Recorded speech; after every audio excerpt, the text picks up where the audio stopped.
ഉണ്ണുനീലി സന്ദേശം മുതൽ മയൂര സന്ദേശം വരെയുള്ള മലയാളത്തിലെ സന്ദേശകാവ്യങ്ങളിലെ ഭാവനാസ്തംഭനം കണ്ടാണ് മേഘസന്ദേശത്തെ മുൻനിർത്തി സന്ദേശം അതൊന്നേയുള്ളൂ എന്ന് മുമ്പ് മുണ്ടശ്ശേരി പ്രഖ്യാപിച്ചത്. എന്നാൽ ഇന്ന് മലയാളത്തിന് ശരിക്കുമുള്ള അർത്ഥത്തിൽ ഒരു സന്ദേശകാവ്യം ഉണ്ടായിക്കഴിഞ്ഞിരിക്കുന്നു.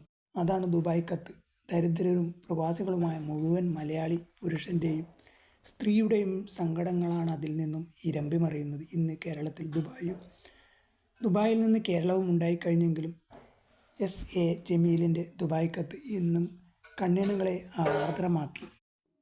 മനസ്സുകളിൽ മനുഷ്യബന്ധത്തിൻ്റെ പുതിയ ഭൂമിയും ആകാശവും സൃഷ്ടിച്ചുകൊണ്ട് എവിടെയൊക്കെയോ നിന്ന് ആരൊക്കെയോ പാടിക്കൊണ്ടേയിരിക്കുകയാണ്. കാലം ഇത്രമേൽ കീഴ്മേൽ മറിഞ്ഞാലും സ്മരണകളെ ഉറങ്ങാൻ അനുവദിക്കാതെ ആ ദുബായ് പാട്ട് മലയാളികളുള്ളിടത്തൊക്കെ വ്യത്യസ്ത മാനങ്ങളോടെ മുറിവും മധുരവുമായി നിലനിൽക്കും.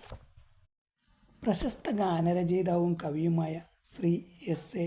ജലീലിൻ്റെ ഭാവനാലോകം സൂക്ഷ്മാർത്ഥത്തിൽ വർണ്ണനകളുടേതാണ്.